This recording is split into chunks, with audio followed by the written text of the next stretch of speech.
Welcome to Tayyab इलेक्ट्रोटेक। आज हम करेंगे variance and standard deviation. Variance और स्टैंडर्ड डेविएशन के भी दो फार्मूलाज हैं, एक अनग्रुप डेटा के लिए और दूसरा ग्रुप डेटा के लिए। तो अनग्रुप डेटा के लिए फार्मूला क्या है? वेरिएंस, ये वेरिएंस का सैम्बल है, summation x minus mean divided by n. और यहाँ पर जो x बार है ये मीन को डिनोट कर रहा है। मीन हमने इससे पहले वाले लेक्चर में पढ़ा था। और मीन का फॉर्मूला क्या है हमारे पास? Summation x divided by n, अगर डेटा अनग्रुप हो तो। ठीक है। इसके अलावा फिर स्टैंडर्ड डेविएशन क्या है? स्टैंडर्ड डेविएशन जो वेरिएंस है, वेरिएंस का जो आंसर आएगा उसके ऊपर अगर आप रूट लगा दोगे, ठीक, तो वो स्टैंडर्ड डेविएशन बन जाएगा। यानी स्टैंडर्ड डेविएशन निकालने के लिए आपको पहले वेरिएंस निकालना होगा। ठीक। सेकंड फार्मूला हम देख लेते हैं ग्रुप का। ठीक है, ग्रुप डेटा का क्या फॉर्मूला है? ग्रुप डेटा का फॉर्मूला है variance summation of f x minus x bar whole square divided by summation of f. ठीक है। ग्रुप डेटा में क्योंकि फ्रीक्वेंसी इन्वॉल्व होती है तो ग्रुप डेटा के अंदर यहाँ पर फ्रीक्वेंसी आएगी। ठीक। और डिनोमिनेटर में भी समीशन ऑफ फ्रीक्वेंसी आएगी।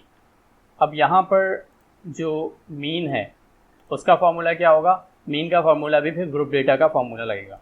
Mean is equal to summation of f x divided by summation of f. ठीक। और स्टैंडर्ड डेविएशन वही होगा कि हम जो भी वेरिएंस का आंसर आएगा उसे हम रूट कर देंगे तो स्टैंडर्ड डेविएशन आ जाएगा। ठीक। इसका एक क्वेश्चन करते हैं।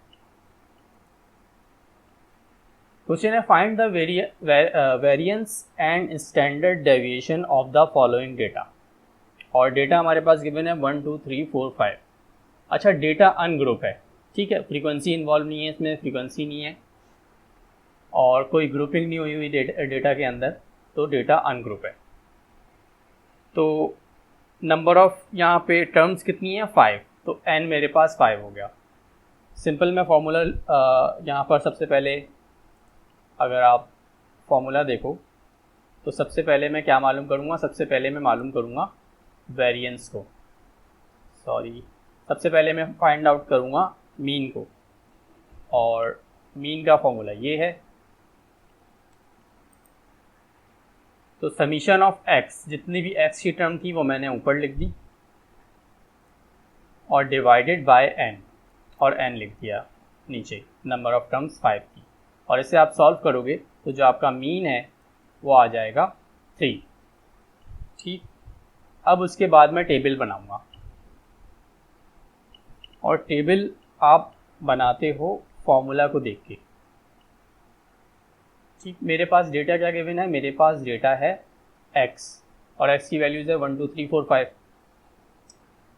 उसके बाद अगर आप देखो तो यहाँ पर फॉर्मूला के अंदर क्या है? x माइनस एक्स बार। एक्स बार मैं फाइंड आउट कर चुका हूँ, यानी कि मीन में फाइंड आउट कर चुका हूँ। अब मुझे उसे x की वैल्यू से माइनस करना है। तो मैं एक ऐसा कॉलम बनाऊँगा जिसके अंदर ये रहा वो कॉलम, जिसमें मैं तमाम x की वैल्यूज़ को x बार से माइनस करूँगा। x बार क्या आया था हमारे पास? 3। तो 1 माइनस 3 इज इक्वल टू 2। ठीक है। और 2 माइनस 3 इक्वल टू माइनस 1। और इसी तरह से बाकी टर्म्स को भी मैं मीन से x बार से माइनस करके यहाँ पर मैंने लिख दिया। ठीक। अब फॉर्मूले में क्या था कि इन summation of x minus x bar का स्क्वायर था, तो जितनी भी ये टर्म्स हैं इनका मैं स्क्वायर लूँगा। तो मुझे एक और कॉलम बनाना होगा जिसमें मैं x माइनस 3 का स्क्वायर लूँगा। तो -2 का स्क्वायर 4 और -1 का स्क्वायर 1, और इसी तरह से बाकी सारी टर्म्स का मैंने स्क्वायर ले लिया। ठीक। और दोबारा फॉर्मूले को देखूँगा तो उसमें समीशन था, तो इन सारी टर्म्स को आप सम करोगे। तो कंप्लीट आपके पास न्यूमिनेटर का जो था वो सारा डेटा आ जाएगा और इन सब का सम करने के बाद आंसर क्या आया 10। ठीक, तो मेरे पास फॉर्मूले की तमाम रिक्वायरमेंट कंप्लीट हो गई।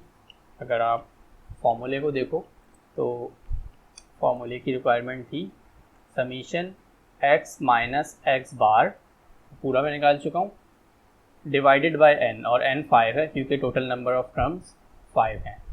तो तमाम रिक्वायरमेंट्स पूरी हो गई, तो आप वैल्यूज़ को पुट कर दोगे, न्यूमिनेटर में 10 और डिनोमिनेटर में 5, और आंसर आपके पास आ गया 2। ठीक, ये आया है वेरिएंस। अब आप निकालोगे स्टैंडर्ड डेविएशन। स्टैंडर्ड डेविएशन के लिए क्या करना होगा, जस्ट आप जो वेरिएंस का आंसर है उस पर रूट पुट कर दोगे। तो मैंने इस पर रूट पुट किया, आंसर आ गया plus and minus under root 2। ये आ गया स्टैंडर्ड डेविएशन। ठीक, तो ये भी एक आसान सवाल था। इसके अलावा इसको कैलकुलेटर में सॉल्व करके देख लेते हैं। तो डेटा है मेरे पास 1 2 3 4 5, इसे मैं यहाँ पुट कर लूँगा 1 2 3 4 5, और उसके बाद ऑप्शन में जाके नंबर 3 पर 1 माइनस वेरिएबल। ठीक है, तो मीन मेरे पास क्या आया था, मीन मेरे पास आया था 3, और यहाँ पर मीन की वैल्यू क्या आ रही है 3। इसके अलावा वेरिएंस आया 2, वेरिएंस ये रहा 2, और स्टैंडर्ड डेविएशन को आप रूट में ले लोगे, रूट कर लोगे तो आंसर आ जाएगा। यहाँ पे स्टैंडर्ड डेविएशन इसको शो कर रहा है। ठीक है, यहाँ पॉइंट्स में आंसर है। और इसके अलावा summation of x, the summation of x की इस फॉर्मूले के अंदर ज़रूरत नहीं है। तो ये आंसर हो गया। आप इस तरीके से चाहो तो अपने आंसर को वेरीफाई भी कर सकते हो बाय यूजिंग कैलकुलेटर।